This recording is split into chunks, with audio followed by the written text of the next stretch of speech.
And welcome back to the program. You're watching Our Town. If you're just tuning in, we have Chiefs from the Mohawk Council of Kahnawake today in studio with us discussing the recent education system and some of the issues that are going on there with the suspension of the Kahnawake Combined School Committee. And we do have Bobby Patton and Christine Zachary-Diome in studio with us answering some questions.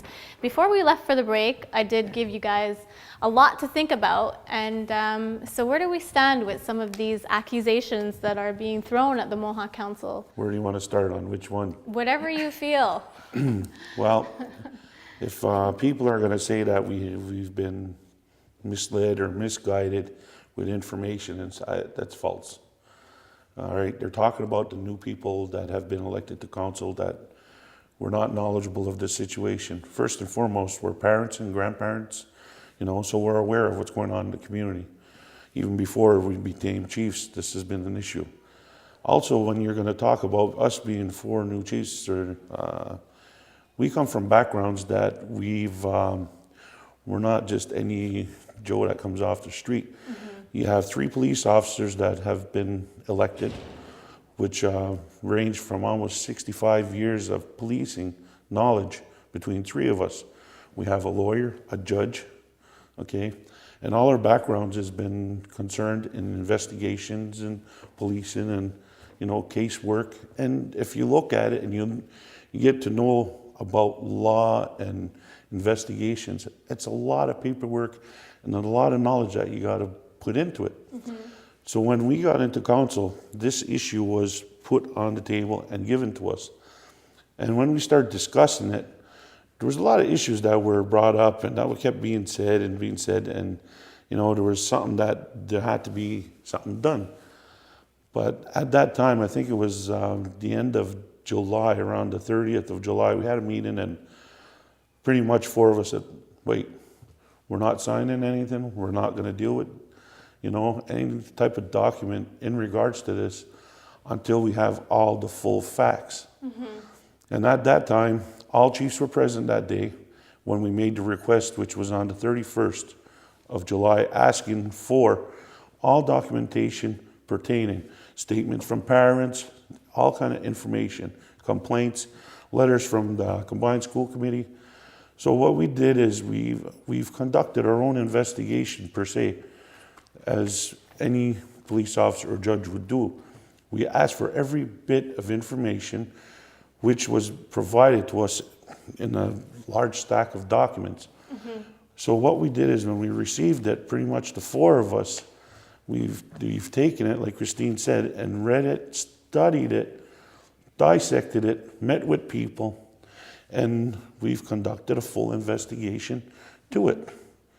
Well, now, I just have to ask, because, Chief Carl Horn states, well, I never seen anything, and he's referring to something that was formal regarding the complaints. The complaints from parents, teachers, community members, so I never seen anything.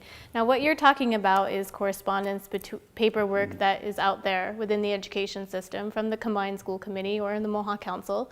But did you ever receive anything in writing that was formal before making the decision that day to suspend the powers? Did you receive letters of complaints? Did you see so-and-so complains about this, signed my name, Regan Jacobs? Well, that's like what I'm just getting to is when we put a stall to it back in July, mm-hmm. okay, that was like the 30th of July, we said, no, we're not signing no documentation.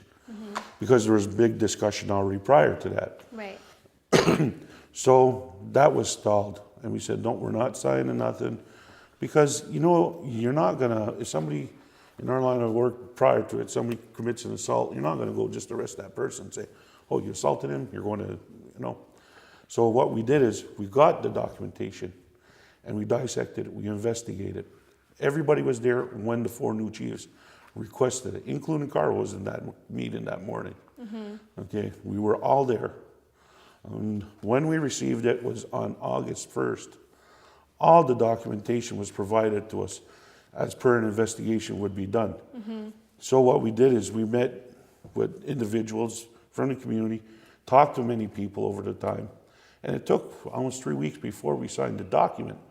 So we've dissected this, we met with people, And we really went into looking at this, not just as a council chief, we went as a grandparent, as a parent, uncle, aunt.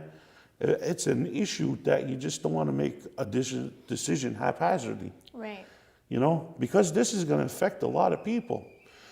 And in our fields, there's we always deal with crisis management, you know, some type of crisis intervention. What you do is you take the two parties, you separate them, okay? We're not taking their power, we're rescinding their powers because you got two parties here that just don't get along, okay? So what, in crisis management, what we did and what we're trying to do, and I think it's coming to, because people are making resolves now, is that we separated them and said, look, we got to come back together, we got to make this work. And, you know, we didn't take anything away from the people, we didn't take their voice, it's temporarily suspended. We all got to come back to a common ground and try to work it out as the people. But why didn't you just say, okay, well, one, you didn't answer my question. I'm going to keep asking you that regarding, I understand about the paperwork, but what people are questioning you guys on is, did anybody from council actually receive formal written complaints from a number of people before the suspension of the combined school committee? Yes. That's what Carl's saying. No, there's never been anything. All this documentation consists of all the information of all the complaints received from the parents. Okay. Okay, that's why I was saying we conducted an investigation. We received it prior to it, we've studied it, we asked questions, we took all the information. Okay. Because prior to our decision, for me personally, if I didn't have this, I would have said, I'm not signing the document. You know, prior to that. So you did receive written complaints? Yes, Okay. right here's most, I this see is all the some. complaints. I see some. Okay? Yeah. We have a lot of complaints. We have letters from Combined Schools Is Committee. this all made public or no? I believe what's going to happen is, what we've given you is the actual chronology, that means, you know, by date, and it's annotated, because to have put together the whole package would have been too much. As it is, that's 23 pages of facts by date. And each of these is annotated in that the gist of the letter Okay. is shrunken down so that we So can... this will be made public, and if you're wondering Yes. what we're talking about, the Mohawk Council of Kahnawake has prepared an MCK fact sheet regarding the Kahnawake Combined School, the Kahnawake Combined School Committee suspension of authority. This is what you're referring to when Right, you say 23 20-something pages. 23 pages. It doesn't necessarily have names of parents that No, it doesn't. because these things, I would imagine, are confidential and need to remain confidential. Actually, each of those documented pieces go with a box of documents. Okay. Each of those are numbered so that you could go to see the actual letters or Right. documents that are being referred to. So it's really, If you wanted to. yes, Yeah. it tells everybody what was looked at. And I want to say this at the very beginning. You know, there's no way that I will make a decision unless I've read everything. I'm a rational person, at least I like to think I am, and I like to see as much of the facts as I can before I make up my mind. And people really did say that to you. I remember that day that we were standing outside Right. of the Mohawk Council, and we spoke afterwards, and I said, well, you know, this is how I feel as a community member. As a journalist, it's something different, because you sit here and you have to try and give everybody a chance to speak. And I remember, you know, some of the individuals were there that day saying, well, Christine Zachary Dion, you know, she was in education, we hope that she would. It's a lot of pressure to put on you in terms of, so here they're holding you up on this pedestal and saying that, I'm crashed. you know, well, Since- I wouldn't say crashed, but I would say that, you know, it was a lot of expectation on your behalf, and then all of a sudden it's like, well, we don't have any faith in her. Because, You know what would have know. been the easiest thing to do? Do nothing. But you know what? That doesn't make anything easier. When you do nothing, you're looking for trouble. But why didn't you say, you know what, parents who are complaining and staff, there is a process to follow within the Constitution. I just refer back to this. Back in February 2012, February 2nd, Grand Chief Mike DeLille was approached to do something then. Okay, February 12th to 2012.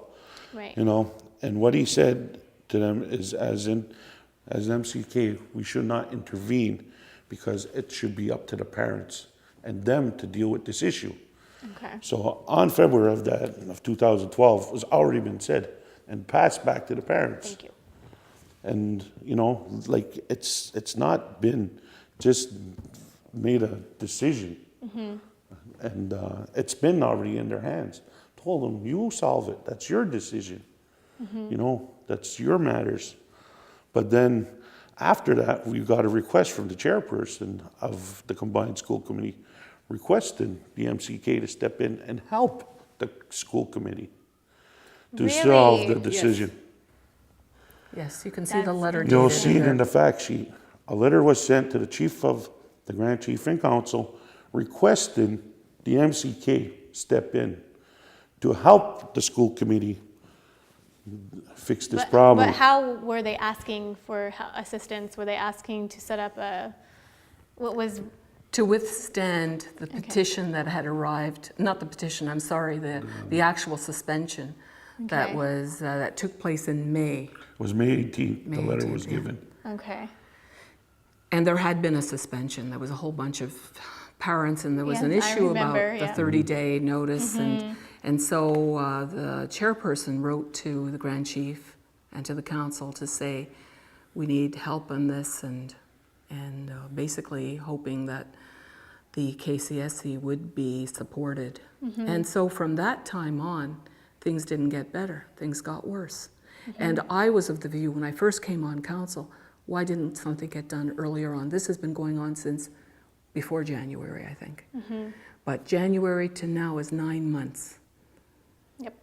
And it took that long, and things are not getting better. And you see it in a room where people who are, let's say, against the KCSC's decisions and the body that's supporting the KCSC, you can see there the difference in the way people promote themselves or push their positions. One body is very quiet, and to the point where you think that they're almost voiceless, and the others aren't. And everyone is focusing, of course, on the MCK because that can be perceived as the enemy. You know, we play that role really well, I think. Right. But anyway, it's Well, it's something that you have to expect as yes, government. of course, yes. But we're going, I'm sorry to cut you off. No, no, We're don't going to worry. take a quick commercial break. We're going to get back to this issue here in just a few minutes, so don't go away.